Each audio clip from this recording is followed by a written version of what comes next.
Honorable assistance, bonjour. Zulf Lawen, Sophie Souennar Sedawit Abdelrahman Mira.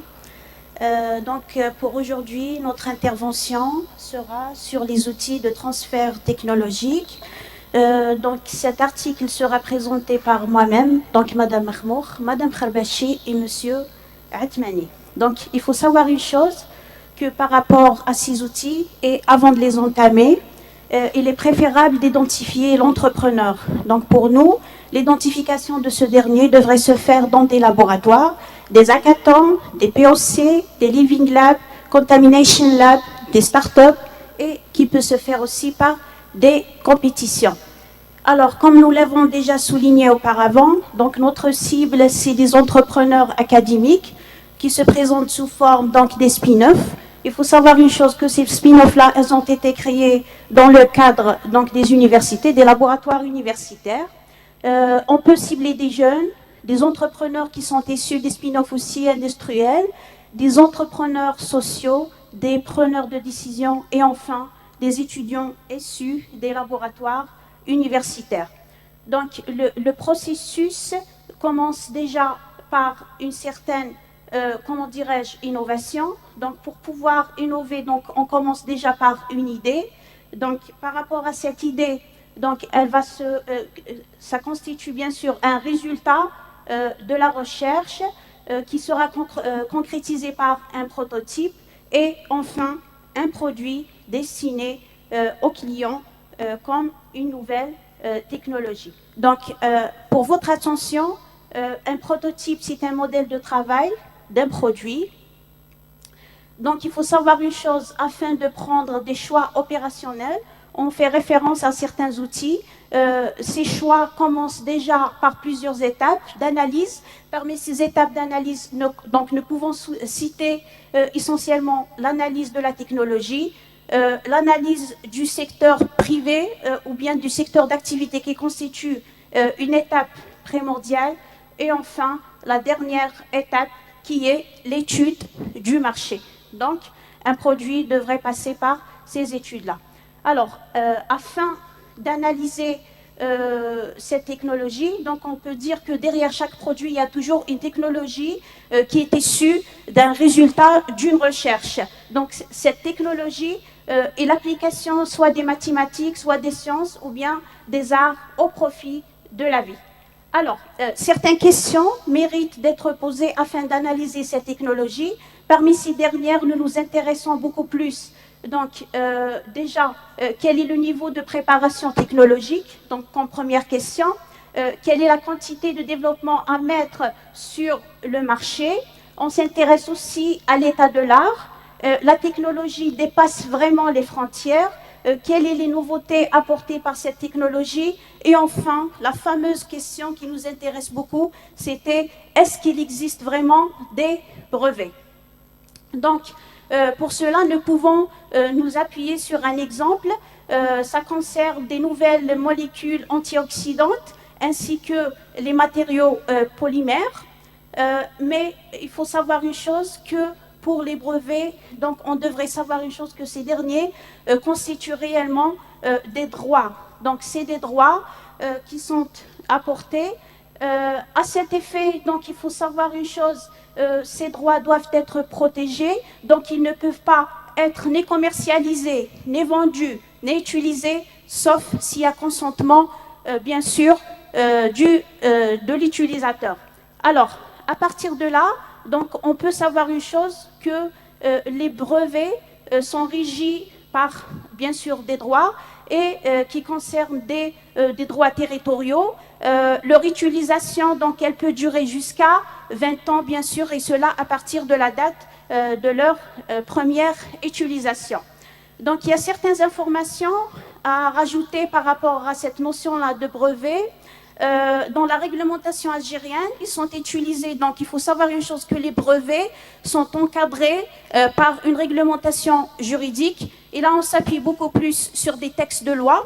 Par rapport à ces textes de loi, donc, on a déjà l'ordonnance 03-05 du 19 juillet 2003, ainsi que le décret exécutif relatif, donc c'est le décret 05 du, bien sûr, 275 relatif donc au droit sur la protection de la propriété intellectuelle.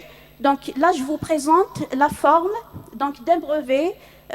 Donc là, pour une demande de brevet d'invention, il faudra remplir certaines informations, notamment celles qui sont relatives à l'inventeur, au demandeur, au délai, etc.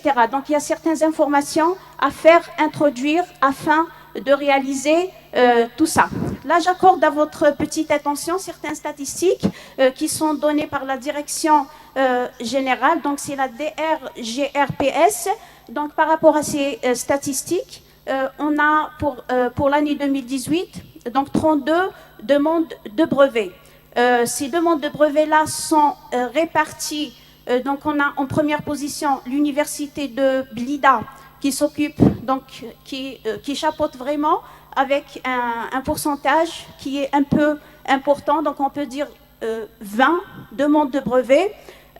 Notamment, donc ils sont concrétisés notamment dans l'aéronautique, physique, chimie.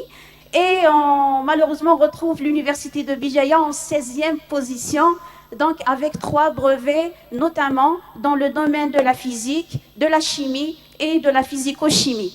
Donc c'était ça par rapport aux statistiques avancées. Maintenant, pour pouvoir illustrer les différents outils de transfert technologique, donc je redonne la parole à Madame Kharbachi afin d'expliquer tout ça. La parole est à vous, Madame Kharbachi.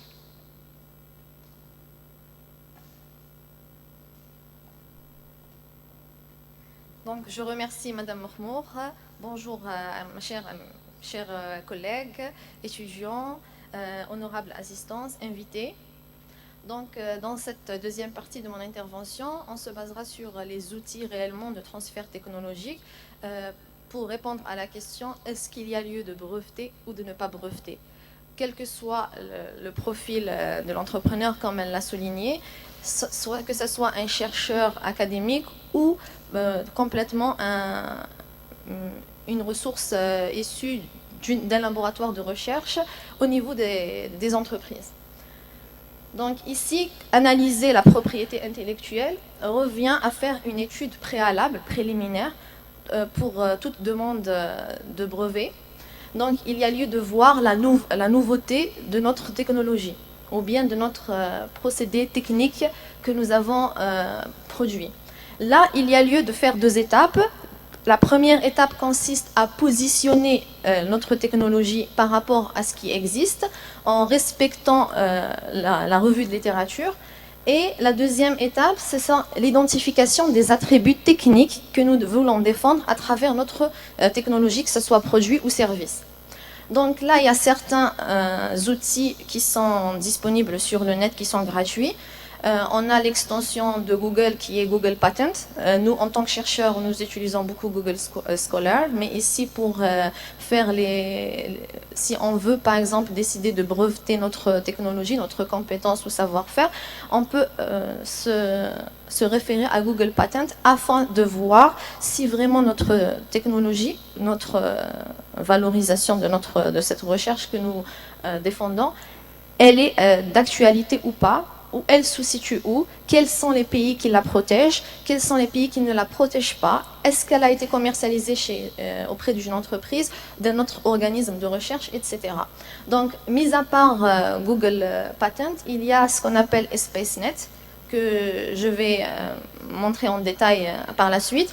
Il y a aussi le USPTO, qui est la même chose que Google Patent, mais là c'est un service un peu plus généralisé vers les sciences sociales. Maintenant, pour les outils commerciaux, on utilise certains comme Scopus, Thomson Scientific, Westell, EBSCO ou G-Store, qui sont eux aussi des outils afin de positionner notre technologie ou les attributs techniques de notre potentiel brevet. Donc là, le premier outil ESPACEnet, donc j'ai pris là un screenshot de l'URL. Donc ici, il y a ce qu'on appelle les Smart Search. Donc, je sais pas. Les Smart Search en termes de rubrique afin de chercher les mots-clés relatifs à notre technologie.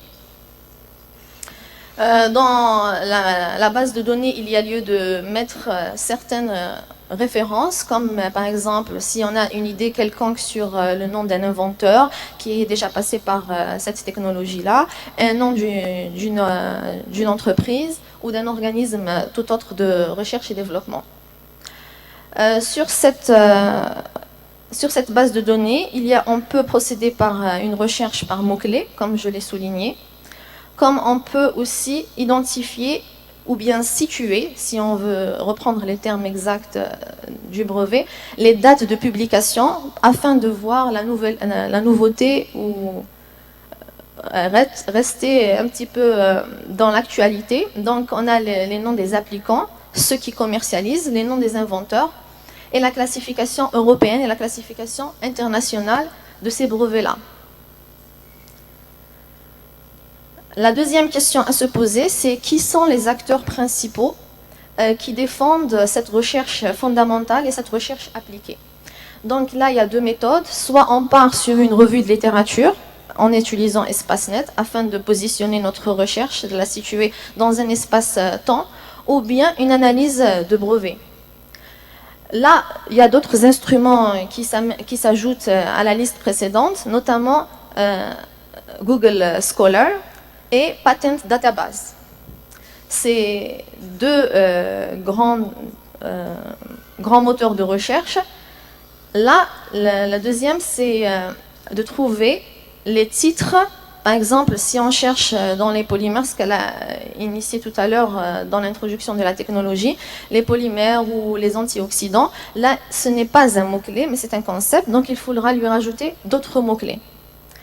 Ou aussi, on peut procéder par exemple, à rédiger notre propre résumé de notre invention ou notre innovation. On l'ajoute en deuxième position afin de voir si notre recherche est d'actualité en forme de potentialité de brevet. Pareil ici, là ça sera pour... pardon.